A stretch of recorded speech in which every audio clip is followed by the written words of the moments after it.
हाय दोस्तों, नमस्कार, good morning, सुप्रभात। पूर्वांचल करियर क्लासेस में आप सभी लोगों का पुनः स्वागत है। दोस्तों, जैसा कि सभी लोग जान ही रहे हैं कि आपका समय इस समय कितना कीमती है, कितना महत्वपूर्ण है और उसमें भी आपको बेहतर अध्ययन सामग्री की बहुत ही ज़्यादा आवश्यकता है। तो दोस्तों, आज की जो क्लास है वह आपके लिए अत्यंत महत्वपूर्ण है आपकी परीक्षा की दृष्टि से। अगर आप इससे चूक जाते हैं तो पेपर में कहीं ना कहीं आप अपने लक्ष्य से हो सकता है चूक जाएं, क्योंकि यह बहुत ही महत्वपूर्ण क्लास होने वाली है। दोस्तों, बहुत ही महत्वपूर्ण इस दृष्टि से होने वाली है कि इसमें शब्दों के संकलन किए गए हैं, साथ में गद्यांश भी दिया गया है और साथ में ही आपका प्रैक्टिस भी है। मतलब इसमें सारा का सारा जो आपका पेपर होता है, जिस बिहाफ पर जिसमें सकारात्मक शब्दों से, नकारात्मक शब्दों से, गद्यांश के साथ और कुछ प्रैक्टिस सेशन के साथ, तो इसमें सबको समाहित किया गया है। अगर आप इससे चूक जाते हैं तो दोस्तों बहुत ही ज़्यादा नुकसान हो जाएगा आपका। तो इसलिए आप हमारे पूर्वांचल करियर क्लासेस को ज़्यादा से ज़्यादा लाइक कीजिएगा, सब्सक्राइब कीजिएगा और अपने दोस्तों में शेयर कीजिए ताकि वह भी अपने लक्ष्य को प्राप्त कर सकें। तो आइए दोस्तों, देखते हैं इसमें क्या ऐसा खास है जो यह क्लास आपके लिए बहुत ही महत्वपूर्ण हो गई है। तो आइए, तो दोस्तों आपके लिए यहाँ पर कुछ महत्वपूर्ण शब्द दिए गए हैं। जैसा कि जब आप पेपर हल करते हैं तो उसमें आपको जो ऑप्शन मिलते हैं ना, ऑप्शन में कुछ ऐसे शब्द होते हैं जिनको देखकर ही आप प्रश्न का उत्तर लगा सकते हैं। तो प्रश्न का उत्तर अगर ऑप्शन में यह मिल गए, इसका मतलब है कि यह शब्द आपके हैं, यही आपका उत्तर है। तो ऐसे शब्दों के लिए इसका मतलब है कि महत्वपूर्ण शब्द तो क्या है दोस्तों? महत्वपूर्ण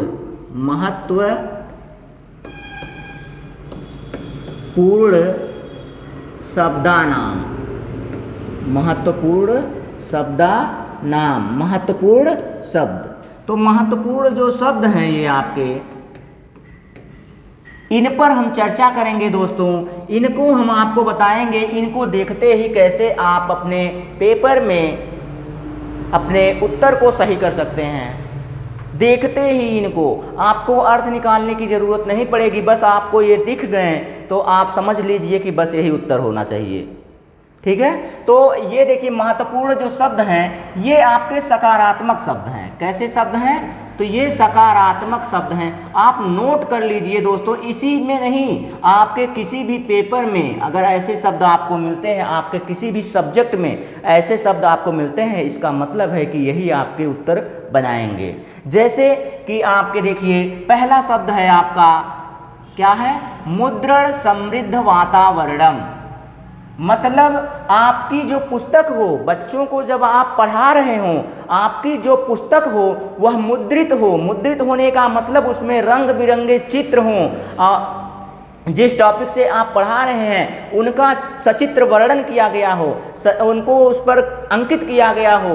जैसे कि आप पढ़ाते हैं ना, अगर आप आम पढ़ा रहे हैं, बच्चों को आम के बारे में पढ़ा रहे हैं तो आम का चित्र आपके सामने हो। किसान पढ़ा रहे हैं तो किसान का चित्र छपा हो। आम पढ़ा रहे हैं, आम का चित्र हो। वृक्ष पढ़ा रहे हैं, वृक्ष का चित्र छपा हो। तो मतलब यही होता है क्या? मुद्रण समृद्ध वातावरणम, मतलब छपा छपाया। अब आप प्राइमरी में जाते होंगे तो देखते होंगे कि कहीं पर आपको वर्णमाला लिखी गई है, कहीं पर आपको अल्फ़ाबेट लिखे गए हैं, ABCD लिखी गई, कहीं पर आपको ये जो गणितीय संक्रियाएं हैं उनको अंकित किया गया है, तो कहीं पर आपको दौड़ता हुआ बालक दिखेगा, कहीं पर हाथ जोड़ा हुआ अभिवादन करता हुआ बालक दिखेगा।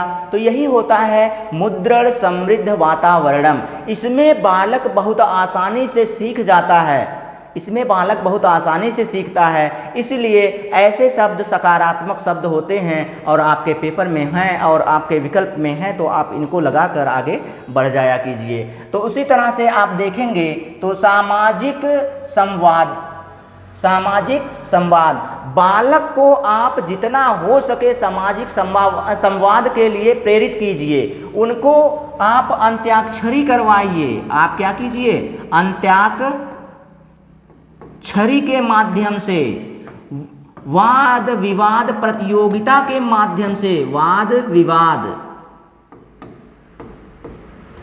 विवाद के माध्यम से, संगोष्ठी के माध्यम से आप बच्चे को जितना हो सके सामाजिक संवाद में शामिल कीजिए। तो ये ऐसा अवसर प्रदान करना ही बच्चों के लिए लाभदायक होता है। तो यह शब्द भी आपके लिए क्या हो गया? लाभदायक हो गया। तो दोस्तों इसका आप शब्दों को हमारे साथ आज लिखते चलिएगा। चलिए, सामर्थ्यम, ये देखिए सामर्थ्यम है। हमारे टाइपिस्ट महोदय को आप माफ़ कर दीजिएगा, कुछ शब्द होंगे जो गलत हो गए होंगे, उनको हम आपके सामने बताते चलेंगे। सामर्थ्यम, समृद्धम, बच्चे की समृद्धि को, बच्चे के सामर्थ्य को बढ़ाना। जिस ऑप्शन में आपको मिल जाए सामर्थ्यम, समृद्धम, संवर्धनम, तो ऐसा जहाँ पे आपको मिले, इसका मतलब है कि आपका बच्चे के लिए यह सकारात्मक उपदेश है, सकारात्मक अवसर है कि आप बच्चे की क्षमता को, बच्चे की सामर्थ्य को बढ़ाने की बात कर रहे हैं। तो ये आपका उत्तर हो सकता है। उसी के साथ अंतःक्रिया माध्यमेन, तो जहाँ पर बच्चे का सामाजिक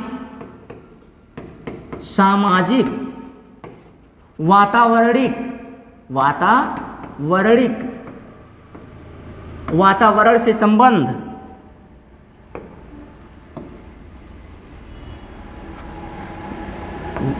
समाज से, वातावरण से अंतःक्रिया दिखाई गई हो, अंतःक्रिया की बात दिखाई गई हो कि बच्चा खुद अंतःक्रिया करके सीख रहा है, वातावरण से सीख रहा है और कक्षा में अंतःक्रिया करके आपस में बोलचाल की भाषा में आपस में क्रिया करके एक दूसरे से पूछकर बच्चा सीखने का कार्य कर रहा है। तो जहाँ पर बच्चा खुद अंतःक्रिया करके खुद सक्रिय होकर सीखने की बात हो, यानी कि बच्चा अच्छे से सीखेगा और यह आपका सकारात्मक शब्द बनाएगा। तो दोस्तों आपके सामने शिक्षण सामग्री, शिक्षण सहायक सामग्रियाँ,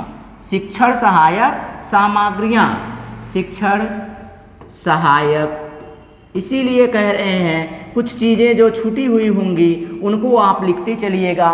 शिक्षण सहायक सामग्री का प्रयोग करके जहाँ पर बच्चों को पढ़ाने की बात हो, विकल्प में ऐसा ऑप्शन है तो आप उसको तुरंत सही लगाकर आगे बढ़ जाया कीजिए। शिक्षण सहायक सामग्री का मतलब है, देखिए इसमें कई साधन होते हैं, तो सबसे अच्छा जो आपको मिल जाए कहीं दृश्य श्रव्य साधन अगर आपको मिल जाए, साधनम मिल रहा है तो इसको आप तुरंत लगाकर निकल जाया कीजिए, क्योंकि सबसे महत्वपूर्ण जो साधन होता है वह होता है दृश्य श्रव्य साधनम। दृश्य श्रव्य साधन में बच्चा देख कर भी सुनकर भी दोनों के माध्यम से सीखता है, अंतःक्रिया करके सीखता है। इसका मतलब है कि अंतःक्रिया भी है और शिक्षण सहायक सामग्री भी है। तो ऐसे शब्दों को देखते ही आप तुरंत अपने विकल्प में लगाकर सही लगाकर आगे बढ़ जाया कीजिए। वास्तविक सामग्री का मतलब रियलिया, इस समय आपको समझ में आ रहा होगा। पेपर में आपको रियलिया के नाम से एक शब्द मिल रहा होगा, पेपर में आपके इस समय बहुत ज़्यादा मिल रहा होगा रियलिया शब्द का क्या मतलब है? तो रियलिया का मतलब होता है वास्तविक सामग्री से, रियल सामग्री से। बच्चे को आप जिस टॉपिक पर पढ़ा रहे हैं उस टॉपिक को उसके प्रत्यक्ष समक्ष लाकर, प्रत्यक्ष उसके सामने दिखाकर आप पढ़ाने की बात हो रही है। तो ऐसा ऑप्शन आपके लिए क्या हो जाएगा, जैसे कि आप पौधे के बारे में पढ़ा रहे हैं तो पौधे के सामने ले जाकर के बच्चे को पढ़ाना, यही वास्तविक होगा। ठीक, तो ऐसे शब्दों से आपका ही विकल्प बनता है ऊर्ध्वगामी। देखिए ऊर्ध्वगामी का मतलब क्या होता है? छोटे पदों से शुरुआत करके, छोटे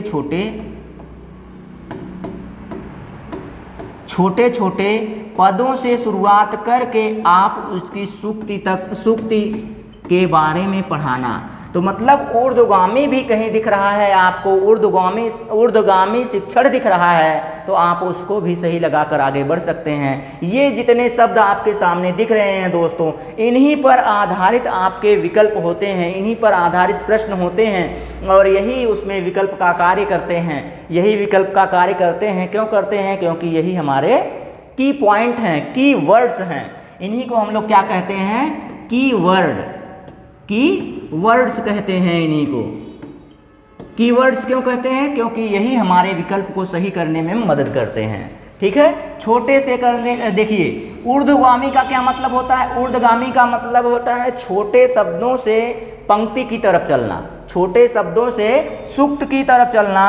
और इसी के साथ एक अधो, हाँ देखिए है भी, ये देखिए लिखा हुआ है, ऊर्ध्वगामी जो होता है वो वर्ण से साहित्य की तरफ, पहले वर्ण बता दीजिए फिर साहित्य की तरफ जाइए। और अधोगामी क्या होता है? अधोगामी का मतलब होता है कि साहित्य पढ़ने के बाद आप वर्णों के बारे में पढ़ाइए, साहित्य पढ़ाने के बाद आप वर्णों के बारे में पढ़ाइए, अधोगामी शिक्षण कहलाता है। यदि कोई शिक्षक पहले साहित्य के बारे में पढ़ाकर बच्चों को उसके बाद वर्णों का ज्ञान देता है तो वह कैसा शिक्षण करने का कार्य कर रहा है, या कक्षा में कैसे शिक्षण अधिगम का प्रयोग कर रहा है, तो आप सीधे सीधे कहेंगे कि शिक्षक अधोगामी शिक्षण का प्रयोग कर रहा है, अधोगामी सिद्धांत का प्रयोग कर रहा है।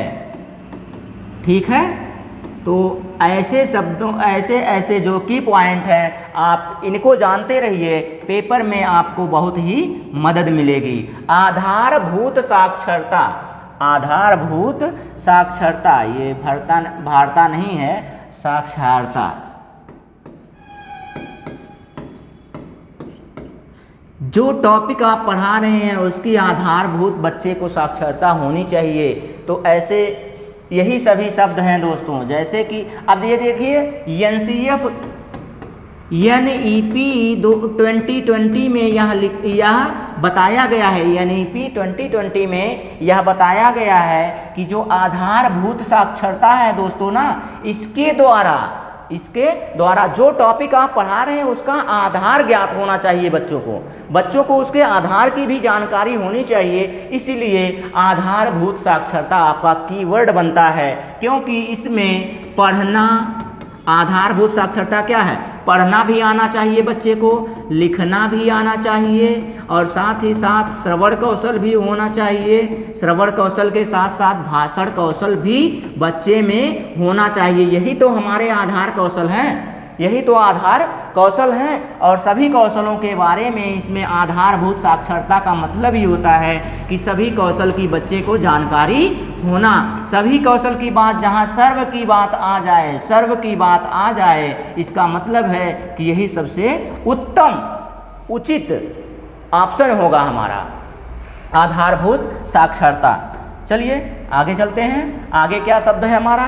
पत्राधानम। देखिए पत्राधानम, पत्राधानम का मतलब आपको बार बार मिला होगा। पत्राधानम एकत्रीकरणम, संचयिको,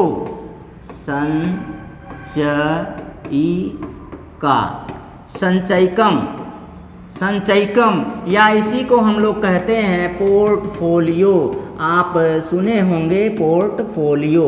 तो पोर्टफोलियो अंग्रेजी में आप जानते हैं, लेकिन अंग्रेजी में उसकी संस्कृत नहीं जानते हैं। संचयिकम एकत्रीकरण या पत्राधानम होता है। आप इस शब्द को तो जानते ही होंगे, इस शब्द को देखते ही आपका क्या हो जाता है? सही हो जाता है, यह विकल्प सही हो जाता है। चलिए फिर पाठ्य सहगामी क्रिया, पाठ्य सहगामी क्रिया, पाठ, यहाँ अंतः क्रिया की बात आ जाएगी। अंतः क्रिया की जब बात आ जाएगी तो बच्चा अंतः क्रिया करके सीखता है। पाठ्य सहगामी क्रियाएं कराकर बच्चे को जो चीज़ें आप पढ़ा रहे हैं उससे सहायक जो सामग्रियाँ होती हैं, उससे सहायक जो क्रियाएं होती हैं, उनको कराकर बच्चों को सिखाना। तो ऐसे में बच्चा पूर्ण रूप से सक्रिय हो जाता है और अंतःक्रिया करके सीखता है। तो ये सारे कीवर्ड आपके सामने होते हैं। पूर्व ज्ञानम, पूर्व ज्ञान की बात जहाँ पे हो जाए, पूर्व ज्ञान की बात हो जाए, बच्चा ज्ञात से अज्ञात की ओर सीखता है। बच्चा किधर सीखता है? ज्ञात से अज्ञात की ओर सीखता है। तो बच्चा पूर्व ज्ञान से जब तक नहीं जुड़ेगा तब तक कैसे ज्ञान और अज्ञान की बात होगी उसके, उस बच्चे के ज्ञान और अज्ञान की बात कैसे होगी जब तक बच्चा पूर्व ज्ञान से नहीं जुड़ेगा। जब तक बच्चा अपने पूर्व ज्ञान से नहीं जुड़ेगा तब तक उसके ज्ञात से अज्ञात की बात कैसे होगी। इसीलिए पूर्व ज्ञान से जोड़ना, पूर्व ज्ञानम जो होता है यह भी हमारा कौन सा शब्द होता है? सकारात्मक शब्द होता है किसी विकल्प के लिए। तो ये जो महत्वपूर्ण व्यक्तिगत रुचि, बच्चे की व्यक्तिगत रुचि के अनुसार पाठ करना चाहिए, शिक्षण कार्य करना चाहिए। बच्चे की व्यक्तिगत रुचि को ध्यान में रखते हुए करना चाहिए, यह भी हमारा सकारात्मक शब्द होता है। कोई बच्चा खेल में रुचि लेता है तो उसको खेल विधि द्वारा सिखाइए। कोई बच्चा भाषण के साथ सीखता है, उसमें भाषण कौशल अधिक होता है तो उसके साथ सिखाइए। तो जिस तरह से बच्चा सीखना चाहे उसकी व्यक्तिगत रुचि के अनुसार खेल खेल में सिखाइए, या फिर वार्तालाप करके सिखाइए, गायन विधि द्वारा सिखाइए, कथा कहानी विधि द्वारा सिखाने का। तो बच्चा जिस तरह से क्लास में रुचि ले उस तरह से सिखाना, यानी कि हमारा जो व्यक्तिगत रुचि है यह भी सकारात्मक शब्द बन गया। उसी तरह से समालोचनात्मकम। तो समालोचना करने के लिए बच्चे को जब तक पूरी कहानी पता नहीं होगी, साहित्य पता नहीं होगा, बच्चा आलोचना कैसे करेगा, उसका समालोचन कैसे करेगा। तो इसके बारे में भी बच्चे को जानकारी होनी चाहिए। अधिग्रहणम की बात हो रही है, सुदृढ़ीकरणम की भी बात हो रही है। ये दोनों शब्द अलग अलग हैं दोस्त।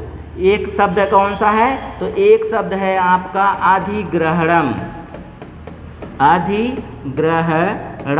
तो जो ये अधिग्रहणम है दोस्तों, इसी को हम लोग क्या कह सकते हैं? अर्जनम कहते हैं। अर्जनम, इसी को हम लोग क्या कहते हैं? अर्जनम कहते हैं। और यह आपके तभी ऑप्शन में बनेगा जब आपको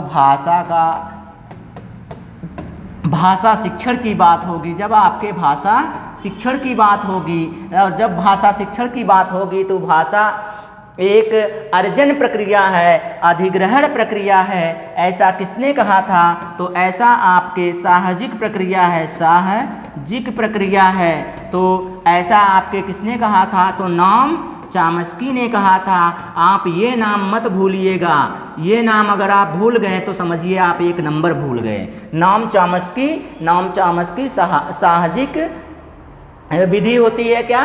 भाषा साहजिक विधि से सीखा जाता है, अधिग्रहण विधि द्वारा सीखा जाता है, अर्जन विधि द्वारा सीखा जाता है। इन्होंने ही बताया था कि बच्चा लैड नामक ग्रंथि लेकर जन्मजात ही उत्पन्न होता है। भाषा इसीलिए जन्मजात या फिर भाषा क्या होती है? अर्जन की प्रक्रिया होती है। तो ये देखिए ये सारे शब्द जो हैं। अब इसके बाद सुदृढ़ करना। किसी भी जानकारी, कोई भी जानकारी हो, अगर वह सुदृढ़ नहीं हो, कंठस्थ ना हो बच्चे को, तो उसका क्या मतलब है? तो बच्चे की जो जानकारी है वह सुदृढ़ होना चाहिए, रचनावादी होना चाहिए। बच्चा कैसा होना चाहिए? रचनावादी होना चाहिए और निर्माणात्मकम होना चाहिए। तो बच्चे को इस विधि द्वारा पढ़ाया जाए तो बच्चा जब रचनावादी होगा तो नए नए उत्तर देगा, निर्माणात्मकम होगा तो नई नई सामग्रियों का निर्माण करेगा, नए नए तरीके से सीखेगा, नए नए कौशल सीखेगा। अपने जो उसका अपसारी चिंतन होता है, अपसारी चिंतन का उसको मौका मिलेगा। अगर वह रचनावादी होगा तो अपसारी चिंतन का क्या होगा? विकास होगा उसमें। तो अपसारी चिंतन का जब बच्चे में विकास होता है तो ऐसे में जो हमारा ऑप्शन होता है वह सकारात्मक हो जाता है और वही ऑप्शन सही किया जाता है। सामाजिक सांस्कृतिक संदर्भम, देखिए अभी मैंने अधिग्रहणम बताया, अधिग्रहण किसका था? नाम चॉम्स्की का था। सामाजिक सांस्कृतिक संदर्भ की बात आ जाए तो यहाँ पे आप लेके आएंगे एक और मनोवैज्ञानिक को, लेव वाइगोत्स्की, भाषा वैज्ञानिक वाइगोत्स्की। अब इनका भी नाम आप अगर भूल गए तो समझिए आपका 1 नंबर तो गया काम से। वाइगोत्स्की।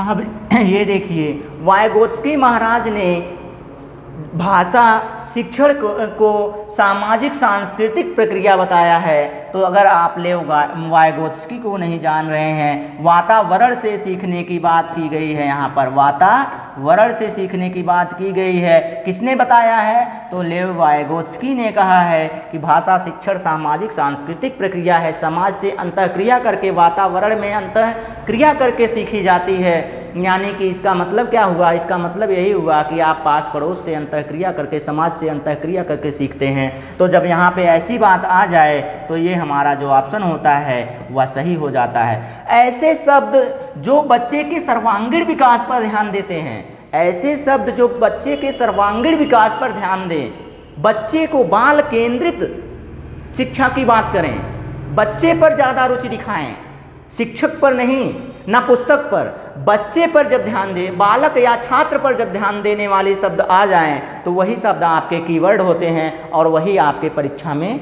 आपके विकल्प बनते हैं, वही आपके उत्तर बनते हैं। पूर्व ज्ञान से हो गया, समक्षता विकासम हो गया, समस्या समाधानम हो गया। समस्या समाधानम में जानते हैं, अब बच्चा बताइए, बच्चा जो होता है वो जन्मजात वैज्ञानिक होता है। जन्मजात कैसा होता है? वैज्ञानिक होता है। कभी देखेंगे वह खिलौना लेता है तो वह उस खिलौने को खोल डालता है, खोलने के बाद भले वह उससे ना जुड़े लेकिन उसे खोल कर, पटक कर, तोड़ कर देखता रहेगा कि इसमें कैसे है, क्या है। इसीलिए बच्चे को नन्हा वैज्ञानिक कहा जाता है। तो समस्या समाधान, बच्चे को ऐसा अवसर मिले कि बच्चा अपने समस्या का समाधान स्वयं कर सके। और जब बच्चे पर स्वयं की बात आ जाए, खुद से करने की बात आ जाए तो ऐसा ऑप्शन आपका सबसे सर्वोपरि होता है, उत्तम होता है, उचित होता है। अन्वेषणम, बच्चा जो होता है शोध कार्य के साथ, शोध कार्य के साथ, शोध कार्य का मतलब नए शब्दों का निर्माण करे। आप बच्चे को शब्द बता दीजिए,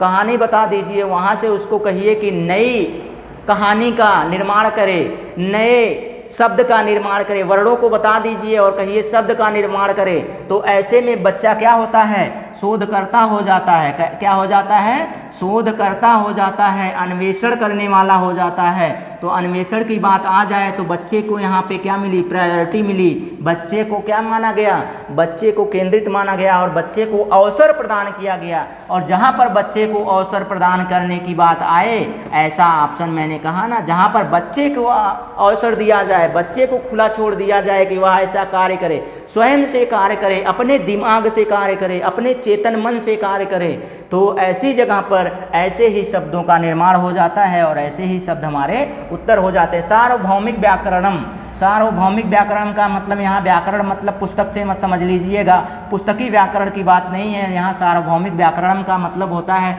बच्चे के सर्वांगीण विकास से होता है, सर्वांगीण विकास से होता है बच्चे के। और अभी अभी मैंने बताया कि जहाँ पे बच्चे के सर्वांगीण विकास की बात हो जाए वह ऑप्शन सर्वोत्तम होता है, उचित होता है, अति उत्तम होता है।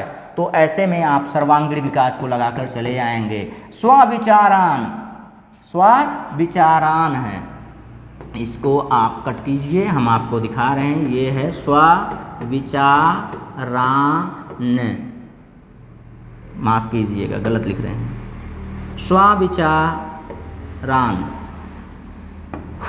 विचारान मतलब बच्चे की स्वयं की विचारधारा क्या है, बच्चे की विचारधारा क्या है। बच्चा स्वयं से अपने विचारों को प्रस्तुत करे और अपनी अभिव्यक्ति करे, अपने शब्दों में उसको व्यक्त करे। तो जहाँ पे बच्चे को स्वयं से, अभी अभी कहा गया ना, बच्चा जहाँ पे बच्चे की खुद की बात आ जाए, बच्चा स्वयं से, बच्चे के स्वयं से करने की बात आ जाए, स्वयं से करके सीखे, बच्चा स्वयं से करके सीखे, अपने विचारों को प्रस्तुत करे, अपने विचारों को प्रस्तुत करे तो वहाँ पे वह जो ऑप्शन होता है वह सर्वोपरि उत्तम हो जाता है दोस्तों। तो ऐसे ट्रिक, ऐसे शब्द आपके कीवर्ड होते हैं, आप इनको ज़रूर ध्यान में दीजिएगा, आपको पेपर में बहुत ज़्यादा मदद मिलेंगी इन सभी शब्दों से। तो इतने ही शब्द हैं, अभी आपको ये शब्द मिले हैं। और आपको जो प्रश्न की बात हो दोस्तों, तो हम कुछ और शब्द बता रहे हैं। प्रश्न की बात हो, प्रश्न निर्माण की बात हो, तो बच्चे में प्रश्न निर्माण कैसा किया जाना चाहिए, तो अपसारी चिंतन का प्रश्न निर्माण करना चाहिए। खुले अंत वाला प्रश्न, अपसारी चिंतन वाले प्रश्न का निर्माण करना चाहिए। और अपसारी चिंतन के साथ साथ अभी खुले अंत वाले प्रश्नों का निर्माण करना चाहिए बच्चों में। खुले अंत वाले प्रश्नों का निर्माण का मतलब क्या होता है, तो खुले अंत वाले का मतलब होता है जिसके उत्तर आप अपने तरीके से दे सकें, ना कि जैसे कि अभी आप ऐसा उत्तर कर दीजिए कि आपको बस एक ही शब्द में उत्तर मिल जाए। जैसे कि आप दे दिए 2 + 3 = कितना होता है, तो 5। बच्चा 5 पे कह के ही रुक जाएगा, इसमें कोई अपसारी चिंतन नहीं है, ये अभिसारी चिंतन है, अभिसारी चिंतन है। और अभिसारी चिंतन बच्चों के लिए नुकसानदायक होता है। बच्चों के लिए क्या होता है, अभिसारी चिंतन बच्चों के लिए नुकसानदायक होता है। उनका दिमाग जो फैलाव की तरफ बढ़ाना है, हमें बहुमुखी विकास करना है, उनका सर्वांगीण विकास करना है उनका, तो ये जो अभिसारी चिंतन होता है यह एकाग्रचित करता है, एकीकरण करता है, तो यह हमारे लिए सही नहीं होता है। तो प्रश्न हमारे कैसे होने चाहिए, खुले अंत वाले होने चाहिए। बच्चों में अपसारी चिंतन का विकास होना चाहिए, वह अपने उत्तर दें, ठीक है। तो ऐसे में कार्य करना चाहिए। कुछ नकारात्मक शब्द हैं दोस्तों, इनको देखते ही आप इन्हें तुरंत का तुरंत, ऐसे प्रश्नों को नकारात्मक शब्द, तो इनको आप तुरंत का तुरंत क्या करेंगे, छोड़ देंगे, काट देंगे, गलत काट देंगे। जैसे कि हो गया केवल, कहीं आपको केवल का उत्तर मिल जाए, तो केवलम की बात हो जाए तो ये आपका उत्तर नहीं होता है, केवलम आपका उत्तर कभी नहीं होता है। रटंत विद्या की बात की जाए, रटाने की बात की जाए तो यह भी नहीं होगा। बच्चे को डांटने की बात हो जाए, बच्चे को डांटने की बात हो जाए तो यह भी आपका उत्तर नहीं होगा। बच्चे को डराने की बात हो जाए, बच्चे को डराने की बात हो जाए तो यह भी आपका उत्तर नहीं होगा। बच्चे को पुरस्कार देने की बात हो जाए तो पुरस्कार भी आपका यहाँ पे नकारात्मक शब्द है। बच्चे को आप पुरस्कार नहीं दे सकते, रटा नहीं सकते, केवल नहीं आना चाहिए, एक ही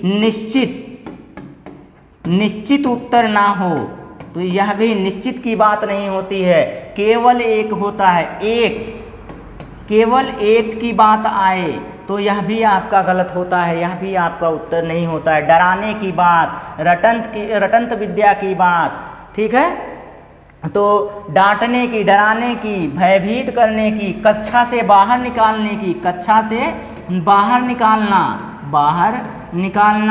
बच्चे को डांटना, बच्चे को पीटना यह भी गलत होता है। बच्चे को कक्षा से बाहर निकालना, बच्चे के माता पिता से मिलना, बच्चे के माता पिता को बुलवाना, तो यह भी आपका क्या है, नकारात्मक शब्द है। ऐसे शब्द अगर आपको दिख रहे हैं, बच्चे को कक्षा के बाहर खड़े कर दें, या बच्चे को पीटें, बच्चे को डराएं, बच्चे को भयभीत करें, बच्चे को बैठा दें, बच्चे को डांट दें, बैठा दें, अगर वह कुछ पूछे तो बैठा दें, तो ऐसे जो शब्द होते हैं दोस्तों, ये सारे के सारे नकारात्मक शब्द हैं। इन शब्दों को देखते ही आप क्या करेंगे कि उन्हें तुरंत गलत कर देंगे, ऐसे उत्तर नहीं होते हैं, ठीक है। ऐसे हमारे जो उत्तर होते हैं ये हमारे उत्तर नहीं होते, ऐसे विकल्प हमारे उत्तर नहीं होते हैं। क्यों नहीं होते हैं? क्योंकि यह हमेशा नकारात्मकता लाते हैं, बच्चे में कुंठा उत्पन्न करते हैं, ठीक है। चलिए फिर आगे चलते हैं दोस्तों। ऐसे ही कुछ और शब्द हम अगली कक्षा में लेकर एकदम क्रमवार लेके आएंगे, ताकि आपको समझ में आ जाए कि हाँ यही शब्द आएंगे तो हमारा उत्तर बन जाएगा, ठीक है। तो ऐसे शब्दों के लिए आप तैयार रहिएगा अगले सेशन के लिए भी। यह सेशन भी आपके लिए महत्वपूर्ण है, अगला सेशन भी महत्वपूर्ण होगा। क्यों? क्योंकि आपकी अब जो तैयारी है वहाँ एकदम चरम पर है। ये देखिए, एकदा बाला सिद्धार्थ प्राप्त भ्रमराय उपवनम, एक आपका क्या है, गद्य है। गद्य शिक्षण से आपके लिया गया है, गद्य शिक्षण से लिया गया, गद्यांश से लिया गया है, गद्यांश। अब आप इसको क्या करेंगे, मैंने कहा है बार बार आप ध्यान से इसको देख लिया कीजिए।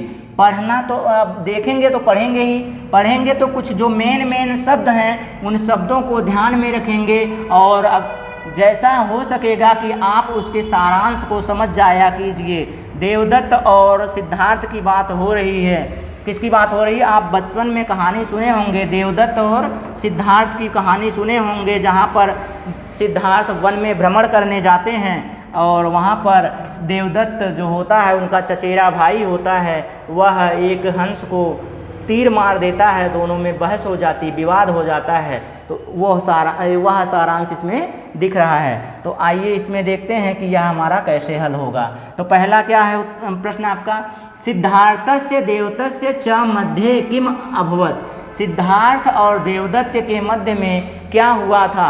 जब आपको कहानी का सारांश पता है तो आप समझ जाइए, तुरंत का तुरंत आपका विकल्प आपके सामने है। दोनों में क्या हुआ था, विवाद हुआ था। दोनों में क्या हुआ था, विवाद हुआ था, बहस हुई थी।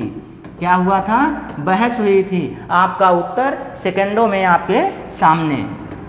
चलिए फिर अगले प्रश्न पर चलते हैं। अनुच्छेद पढ़ने की ज़रूरत ही नहीं है, बस आप स्मार्ट स्टडी कीजिए और कुछ नहीं। ये देखिए दूसरा प्रश्न आपके सामने, सिद्धार्थ केन प्रयोजनेन उपवनम अगच्छत, सिद्धार्थ किस प्रयोजन के लिए वन में गए थे। सिद्धार्थ किस प्रयोजन के लिए वन में गए थे। तो आपको अभी पहली ही लाइन में बताएं कि सिद्धार्थ जो है वो भ्रमण के लिए वन में गए थे। किसके लिए गए थे, भ्रमण के लिए या घूमने के लिए वन में गए थे। तो बताइए, अनुच्छेद को देखने की कोई ज़रूरत नहीं है। तो ये भी आपका उत्तर हो गया। देखिए कितनी आसानी से आपके अपठित अनुच्छेद जो हैं हल होते हैं। करुणायः अस्मिन् पदे विभक्ति, करुणायः, जब आप एक सीता शब्द का रूप याद किए होंगे तो आपको पता होगा कि सीता का जो तृतीया होता है, तृतीया विभक्ति होता है, वह होता है सीतया। उसी तरह से आपका शब्द है करुणा, उसी तरह से क्या शब्द है, करुणा। आकारांत, आकारांत की बात है तो आकारांत तो भी स्त्रीलिंग की बात आ रही है। तो अब बताइए, जब ये सीता हो गया तो करुणा क्या हो जाएगा, करुणया हो जाएगा। जब करुणया हो जाएगा तो इसका मतलब है कि किस में आ रहा है, तृतीया विभक्ति में आ रहा है। तो द्वितीया होगी नहीं, पंचमी होगी नहीं, चतुर्थी है नहीं। तो आपका उत्तर कौन सा सही हो जाएगा, बी हो जाएगा। कौन सा, तृतीया। तृतीया प्रथमा का यह हमारा शब्द था, कौन, करुणया। चलिए फिर आगे चलते हैं अगले प्रश्न पर। तो हंतुम इत्यस्मिन् अर्थे गद्यांशे का शब्द प्रयुक्तम, हंतुम शब्द के लिए, हंतुम शब्द का पर्यायवाची समझिए। अगर अर्थ की बात करें तो यहाँ पर्यायवाची हम कह सकते हैं या समानार्थी शब्द कह सकते हैं। तो समानार्थी शब्द जो होते हैं वो क्या होते हैं, तो आइए आपके सामने दिखाते हैं कि हंतुम, हंतुम का मतलब क्या होता है, मारना। और मारने के लिए आपके अनुच्छेद में आपतत, आपतत का मतलब होता है गिरना, तृतीया का कोई मतलब नहीं है, ग्रहतुम का मतलब ग्रहण करना होता है। तो ये तीन तो आपके वैसे ही कट गए। अगर आप अच्छे से पढ़ेंगे और देखेंगे कि कैसे हल किया जाता है, अनुभव आपका कार्य करेगा, आपका दिमाग कार्य करेगा। आपतत का मतलब जानते हैं गिरना होता है, तृतीया विभक्ति से कोई मतलब नहीं इसमें। ग्रहतुम का क्या मतलब है, ग्रहतुम अभी बताएं ग्रहण करने से होता है। तो हंतुम का मतलब क्या होता है, हनन करना, हनना मतलब मारना होता है। अब इसके लिए कौन सा प्रयोग हुआ है, मारियतुम। मारियतुम शब्द में कौन सा प्रत्यय जुड़ा हुआ है, आप हमें कमेंट करके ज़रूर बताइएगा। इसमें कौन सा ट्रिक आपको दिख रहा है, हमने आपको बताया था, तो आप कमेंट करके ज़रूर बताइएगा कि कौन सा इसमें प्रत्यय आप हमें कमेंट करके ज़रूर बताइएगा, इसमें कौन सा प्रत्यय जुड़ा हुआ है, आपके लिए बहुत ही महत्वपूर्ण है। चलिए बताइएगा कौन सा प्रत्यय है। तो चलिए आगे बढ़ते हैं। आगे कौन सा प्रश्न है, तो आगे देखेंगे घातकः, घातकः अस्मिन् पदे प्रत्यय, घातक शब्द में प्रत्यय देखना है। अभी देखिए वहाँ पे आपसे हमने पूछा कि कौन सा प्रत्यय है, आगे आपसे प्रत्यय ही पूछा गया है। तो यहाँ पे देखिए क्या है, घात धन अकह, घात धन अकह, अकह की जो ये अकह बचता है, अकह जो प्रत्यय बचता है, प्रत्यय में अकह शब्द बचता है, वो किस प्रत्यय में बचता है? तो आइए बताते हैं आपको। एक प्रत्यय होता है अड़ौल, एक प्रत्यय होता है अड़ौल, एक प्रत्यय होता है ल्यूट। एक प्रत्यय होता है अड़ौल, एक प्रत्यय होता है ल्यूट। अड़ौल प्रत्यय में आपका अक शेष बचता है। क्या शेष बचता है? अक शेष बचता है। और ल्यूट प्रत्यय में आपका अन शब्द के अंत में अन मिलेगा। तो ये जब आपको मिलते हैं, ये शब्द आपको जब, अच्छा बैक हो गया, ये शब्द जब आपको मिलेंगे तो इसका मतलब है कि हड़ौल प्रत्यय है। अक, आपको अक शब्द पीछे जुड़ा मिले, इसका मतलब है हड़ौल प्रत्यय। और अन, जैसे कि व्याकरण होता है ना, व्याकरण, व्याकरण होता है, व्याकरण में रा की वजह से, रोर प्रोतोदात की वजह से ये रो न रो ड़ समान पदे, न नो ड़ समान पदे, ना और ड़ा का समान पद हो जाता है, ना और ड़ा का समान पद हो जाता है। तो यहाँ पे अन की बात आती है, यानी कि व्याकरण में अगर आपसे पूछे कि कौन सा प्रत्यय लगा हुआ है, तो व्याकरण में आपके सब जो प्रयुक्त हुआ है प्रत्यय, वह कौन सा प्रत्यय है? तो वो आपका ल्यूट प्रत्यय है। तो इसी तरह से आप अपना उत्तर करते रहेंगे और आसानी से ध्यान देते रहेंगे। अक किस में बचता है? ड़ौल प्रत्यय में। अन किस में बचता है? तो ड़मुल प्रत्यय में, ये क्या बोलते हैं, ल्यूट प्रत्यय में। ठीक है, तो ऐसे देखिए, तक, तक का कोई मतलब ही नहीं, तक नहीं होगा, ये कत हो शायद, तय प्रत्यय का कोई मतलब नहीं। अक, अक तो बचता है, लेकिन अक कोई प्रत्यय नहीं होता है, हमारा अड़ौल होता है। कौन सा प्रत्यय होता है? अड़ौल प्रत्यय। ठीक है, ये हमारा उत्तर सही हो गया, ये गलत है।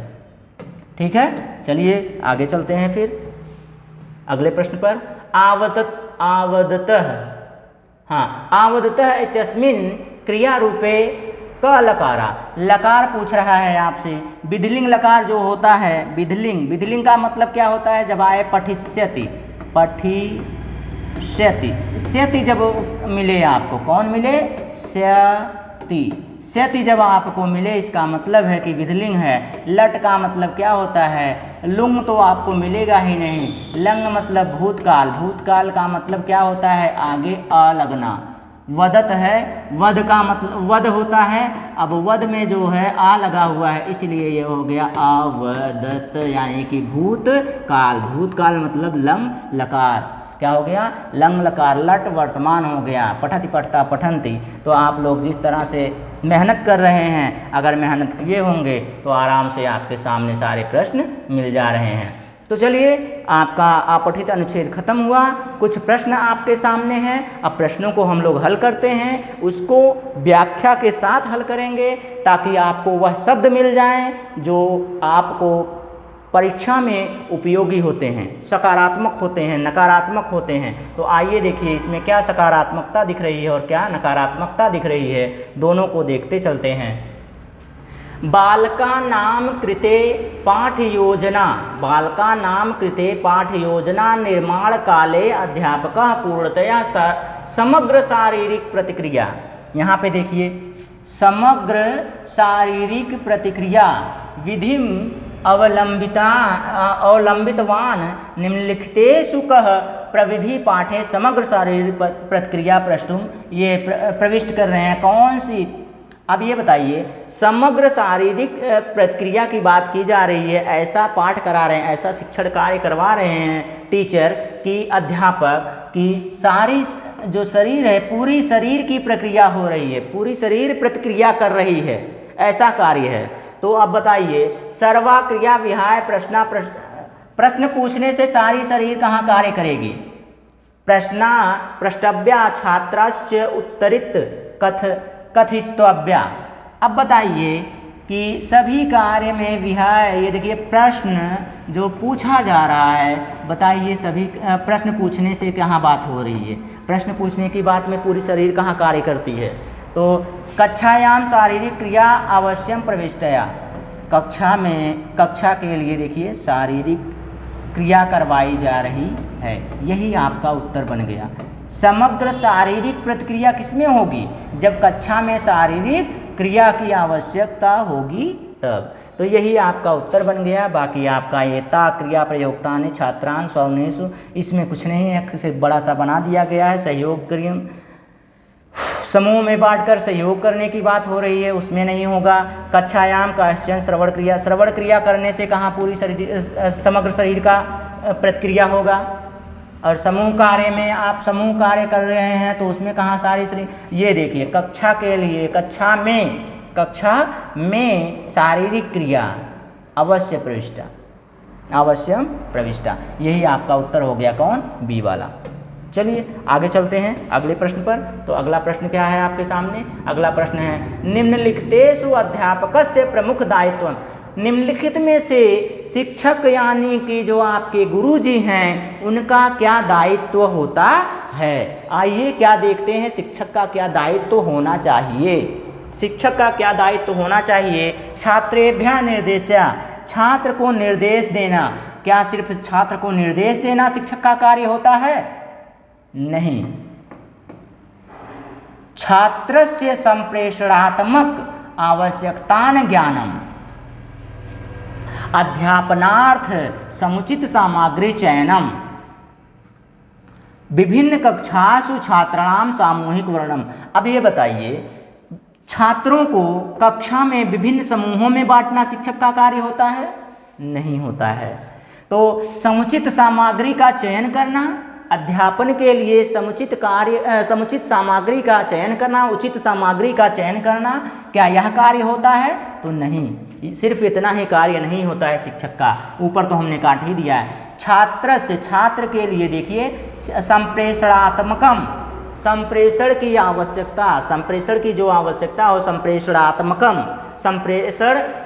संप्रेषणात्मकम आवश्यकता ज्ञानम, संप्रेषण की आवश्यकता के लिए जो ज्ञान होता है उसको प्रेरित करना या उसको देना ही शिक्षक का कार्य होता है। शिक्षक को बच्चे को अवसर प्रदान करना होता है, अवसर प्रदान करना होता है, संप्रेषण का अवसर प्रदान करना होता है, बच्चे को अवसर प्रदान करना।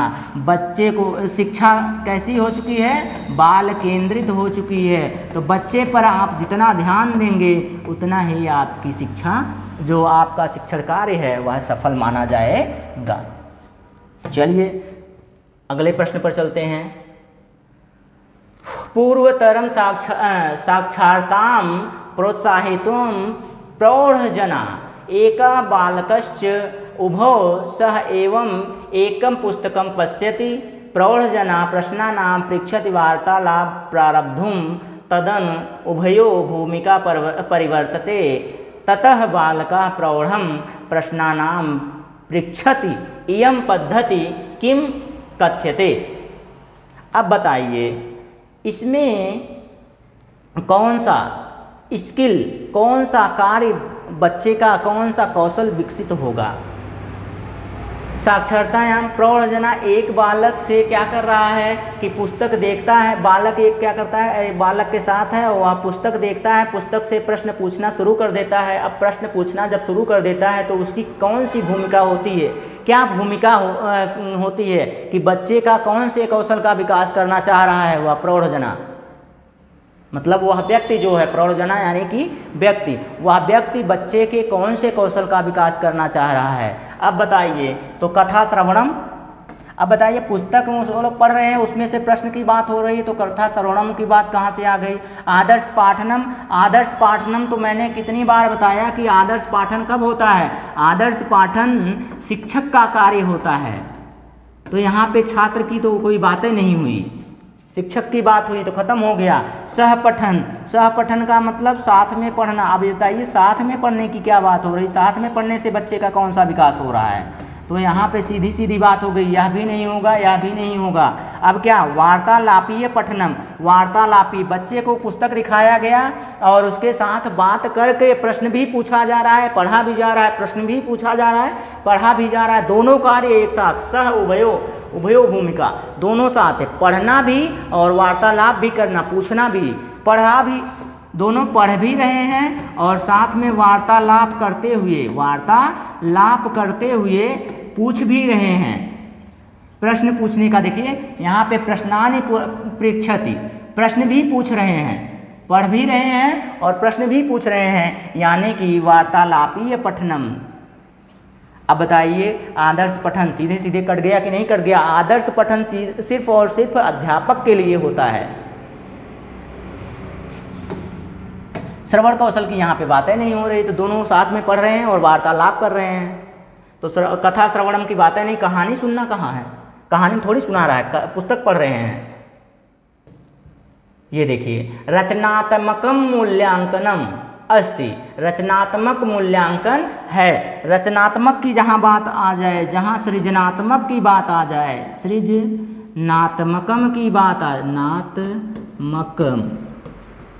सृजनात्मकम की बात आ जाए, रचनात्मकम की बात आ जाए, सर्जनात्मकम की बात, सर्जनात्मकम की बात आ जाए, इसका मतलब है कि बच्चा सक्रिय होकर सीख रहा है, उसका सर्वांगीण विकास हो रहा है, ये बात है। तो ये सकारात्मक शब्द है। अब यहाँ देखिए रचनात्मक मूल्यांकनम कौन सा है इसमें? रचनात्मक मूल्यांकन तो अपरिवर्तनीय सीधे सीधे परिवर्तनशील है।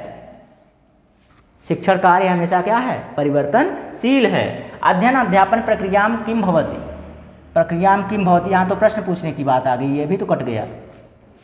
आप थोड़ा थोड़ा ध्यान देंगे तो प्रश्न आपके सारे हल हो जाएंगे। निरंतरम विकासेन प्रोन्नयतया च संबंध्या, अब उसके बाद पूर्व निर्धारिते अथवा विशेष अवस्थाएं क्रियाण, निरंतर विकास की बात हो रही है, यहाँ पूर्व की बात हो ही नहीं रही है।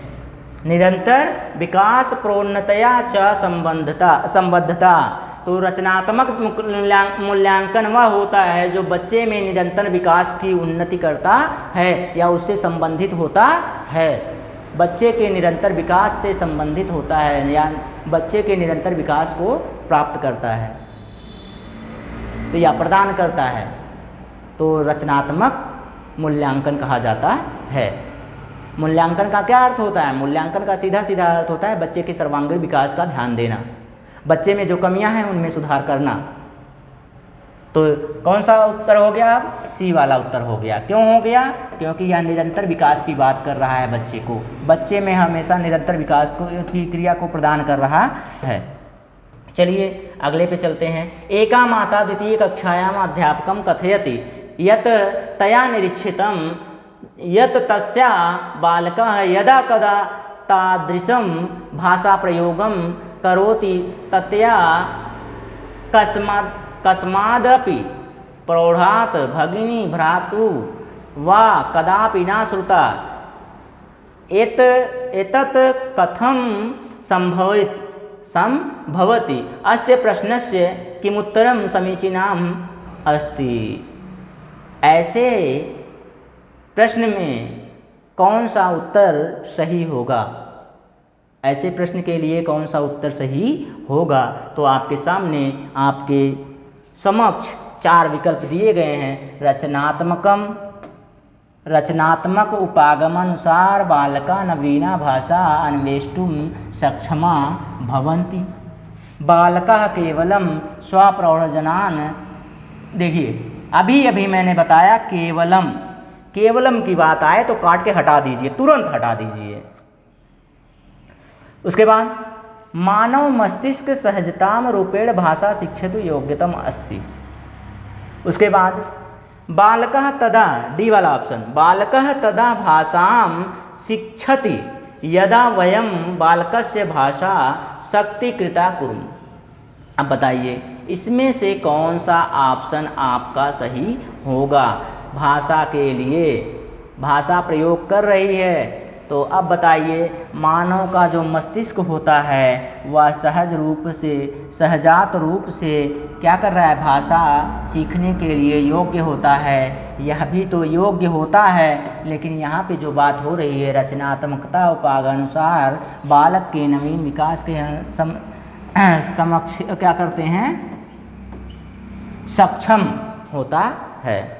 ठीक है, आइए फिर आगे चलते हैं।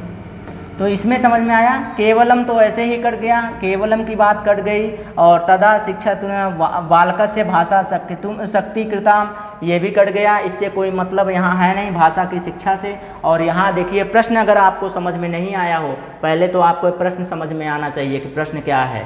अध्यापकन, एक माता जो है, एक माता द्वितीय कक्षायाम अध्यापकम कथयति, द्वितीय जो कक्षा है, द्वितीय कक्षा का जो शिक्षक है उससे एक माता कह रही है, क्या कह रही है, निरीक्षण तस्था बालक यदा कदा कभी कभी भाषा प्रयोगम करोति, कभी कभी भाषा प्रयोग करता है जिसमें वह सुनने का प्रयास नहीं कर पाता है। तो अब देखिए रचनात्मक तरीके से वह सही से कर नहीं पाता है, कभी कभी भाषा का प्रयोग करता है, तो उसके लिए कौन सा प्रयोग सही होगा, तो उसके लिए यही सही होगा, नवीन की बात नहीं की जा रही है।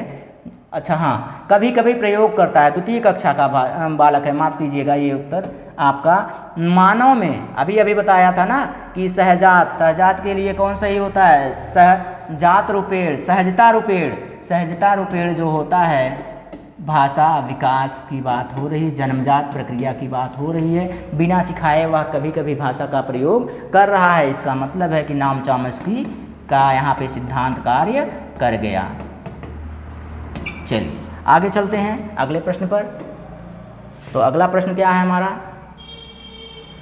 व्याकरण विषय का अवधारणा एनम विश्वासम वर्धयति यत भाषा शिक्षणम नियमा शिक्षण में वास्ते। व्याकरण विषय की अवधारणा पढ़ाने के बाद उस पर भाषा शिक्षण का उदाहरण देना कौन सा नियम कहलाता है। पहले भी मैंने बताया है नियम पर, यहाँ देखिए, पहले नियम पढ़ा देना, पहले नियम पढ़ा देना फिर उदाहरण देना, पहले नियम पढ़ा देना। यहाँ देखिए व्याकरण विषय की अवधारणा पढ़ाने के पश्चात उस पर उदाहरण दिया जा रहा है, और एक होता है पहले उदाहरण पढ़ा देना, पहले क्या पढ़ा देना, उदाहरण पढ़ा देना फिर नियम पढ़ाना, पहले उदाहरण पढ़ा देना फिर नियम पढ़ाना। दो विधियां हैं आपकी, एक कहलाती है, देखिए सामने सामने लिख भी गया, ये जो निर्गमनात्मकम, इसी को निगमन विधि कहते हैं, इसी को क्या कहते हैं, निगमन विधि कहते हैं, शिक्षण की निगमन विधि कहते हैं, सीखने की अधिगम की निगमन विधि कहते हैं। तो इसमें सबसे पहले नियम पढ़ा दिया जाता है, उसके बाद उस पर उदाहरण दिए जाते हैं। तो इसमें यही तो कहा गया कि पहले व्याकरण का नियम पढ़ा दिया गया, व्याकरण के सूत्र पढ़ा दिए गए, उसके बाद उदाहरण दिया गया, उस पर आधारित उदाहरण बाद में दिया गया। इसका मतलब है कि शिक्षक कौन सा कार्य कर रहा है, तो शिक्षक निर्गमनात्मकम, नियम का क्या कर रहा है, पालन कर रहा है, प्रयोग कर रहा है। अब देखिए आगमनात्मिकता किसमें आती है, आगमन विधि में, इसको हम आगमन विधि भी कह सकते हैं। आगमन विधि का यही रूल होता है कि पहले आप उदाहरण दे दीजिए उस पर, फिर उसके नियम को पढ़ाइए। जैसे रामालय,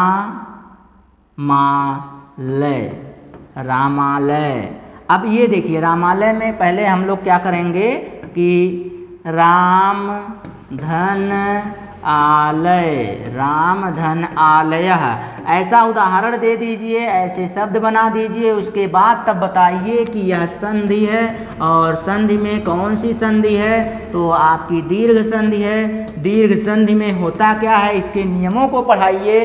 पहले उदाहरण दिया आपने, फिर संधि की तरफ गए, नियम पढ़ाने जब गए तो पहले उदाहरण दिया फिर नियम की तरफ गए, तब इसे क्या कहते हैं, आगमन विधि या आगमनात्मिका विधि।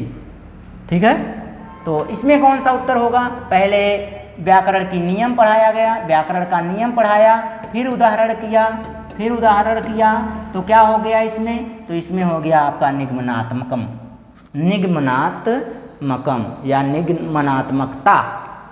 ठीक है, यही आपका उत्तर हो गया। इसमें मैं बार बार यही चीज़ें बार बार बतानी पड़ रही है मुझे। अब देखिए इसमें आपकी कुछ कूट भाषाएं हैं, थोड़ा सा छोटा कर लिया जाए इसको।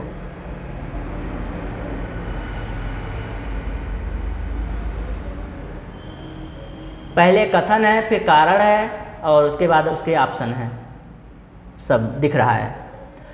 प्राथमिके स्तरे भाषायाः शुद्धता सर्वाधिका महत्वपूर्णम अस्ति। प्राथमिक स्तर पर भाषा की शुद्धता सर्वाधिक महत्वपूर्ण होती है, पहला काम। दूसरा क्या लिखा है, कारण क्या दिया है, व्याकरणम प्राथमिक पाठ्यक्रमस्य अविभाज्यम अंगमस्ति।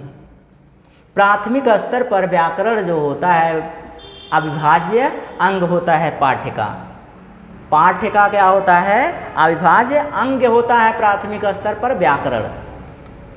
तो अब बताइए प्राथमिक स्तर पर भाषा की शुद्धता सर्वाधिक महत्वपूर्ण होती है।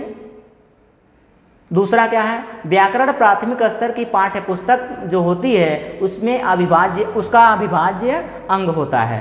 तो अविभाज्य अंग तो होता है, यह तो सही है, यह हमारा सही है एकदम। लेकिन अब देखेंगे यह हमारा कौन सा सही है, तो ये हमारा सही है। कौन सा सही है, तो ये सही है, ये सही है। अब यह बताइए प्राथमिक स्तर पर भाषा की शुद्धता कौन देखता है। प्राथमिक स्तर पर बच्चे में भाषा सिखाया जाता है, शुद्धता बच्चा तो जो है वो त्रुटि कर करके ही तो सीखेगा, त्रुटि कर करके अभ्यास एवं त्रुटि का सिद्धांत ला कर ही तो सीखेगा। बोलेगा, त्रुटि होगी, सुधार करेगा, फिर त्रुटि होगी, फिर उसमें और सुधार करेगा, सुधार करते करते तो परिमार्जन लाएगा। यानी कि ये बहुत अधिक महत्व नहीं रखता है कौन, भाषा की शुद्धता। प्राथमिक स्तर पर बच्चे में भाषा की शुद्धता बहुत ज़्यादा महत्वपूर्ण नहीं होती है। पहला असत्य है, दूसरा सत्य है, इसमें है किसमें, तो पहला देखिए ए असत्यम और आर मतलब कि जो कथन है वह असत्य है और जो आर यानी कि कारण है वह सत्य है, यानी कि पहला ही ऑप्शन आपका सही है। प्राथमिक स्तर पर बच्चे में भाषा की शुद्धता नहीं देखी जाती, बहुत महत्वपूर्ण नहीं होता है। बच्चे के विकास, बच्चे में शब्दावली का विकास हो, बच्चे में भाषा का विकास हो, यह देखा जाता है। शुद्धता वो बहुत ज़्यादा मायने नहीं रखती है। तो बच्चे में ये देखिए, ये जो व्याकरण है प्राथमिक स्तर के पाठ्यक्रम का अविभाज्य अंग है, उसका एक अभिन्न अंग है, ये सही है। तो उत्तर कौन सा सही हो गया हमारा, इसमें हमारा जो उत्तर है वह ए सही हो गया। चलिए आगे चलते हैं। कितना हो गया प्रश्न हमारा, 13 वाला प्रश्न था ये, 13 प्रश्न हो गया। तो आगे देखते हैं। पंचमी कक्षायाम, प्रश्न क्या है आपका, ध्यान से देखिएगा। पंचमी कक्षायाम अध्यापकः स्वतंत्र लेखनम कार्य दातुम योजना निर्माति। स्वतंत्र कक्षा की बात हो रही है, देखिए बहुत अच्छा कार्य हो रहा है। स्वतंत्र कक्षा की बात जब आ जाए तो बच्चे के विकास की बात हो रही है। अध्यापकेन कस्मिन विषय केंद्रित, अध्यापक किस पर केंद्रित की बात कर रहा है, छात्र से हस्तलेखनम। अरे लिखेगा तो बच्चा हाथ से ही लिखेगा ना, छात्र से हस्तलेखनम, ये लिखने की तो बात कर ही रहा है। लिखने की जब लिखेगा तो हाथ से ही लिखेगा, उसमें थोड़ी बहुत ज़्यादा वो होगा। चलिए ये हो गया। दूसरा क्या है, पाठ्य विषय से शुद्धतायाम, पाठ्य विषय की शुद्धता। देखिए स्वतंत्र लेखन की बात कर रहा है तो शुद्धता की बात छोड़िए, बच्चा लिखेगा तो गलत करेगा, सही करेगा, सृजनात्मक की बात की जा रही है। यहाँ स्वतंत्र लेखन मतलब बच्चे की रचनात्मक कौशल की बात हो रही है। रचनात्मक कौशल और अभिसारी चिंतन, अभी नहीं जी, अपसारी चिंतन, बच्चे के अपसारी चिंतन की बात हो रही है यहाँ पर। अगर इतना आप समझ रहे हैं तो आप आसानी से प्रश्न कर सकते हैं। विषय प्रवाहे, विषय से प्रवाहे, विषय में प्रवाह, प्रवाहे शुद्धताया उभयो, प्रवाह और शुद्धता का ध्यान देने के लिए। तो विषय में देखिए, विषय के प्रवाह के लिए, विषय में प्रवाह हो उसके लिए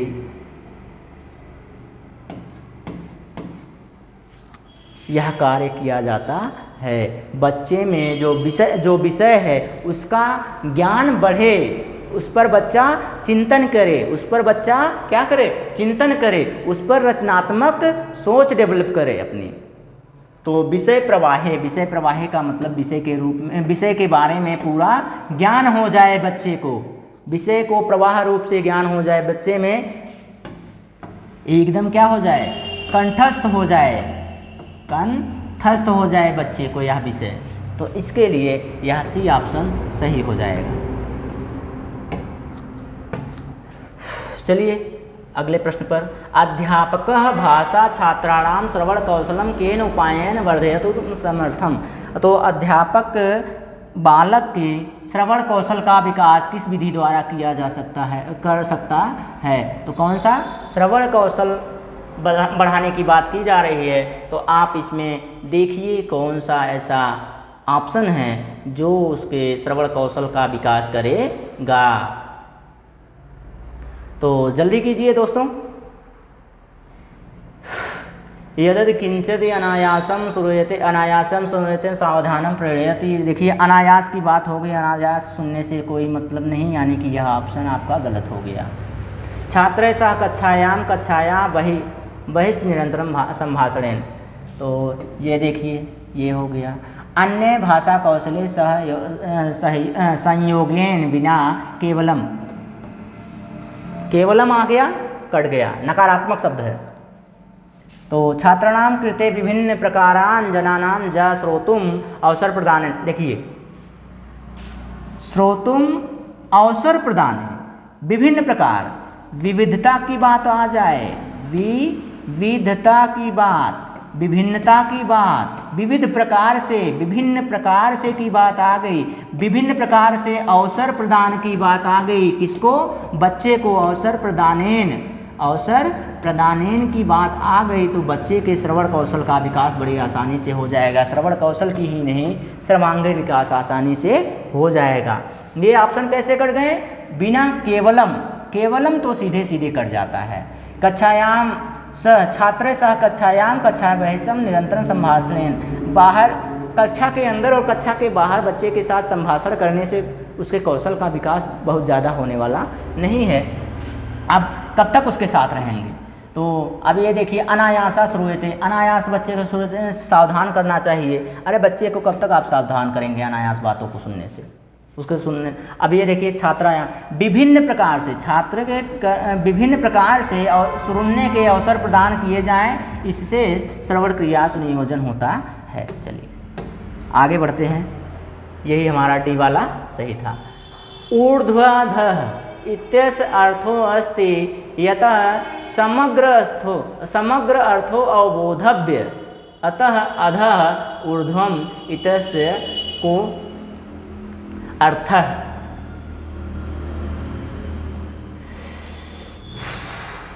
अभी बताया मैंने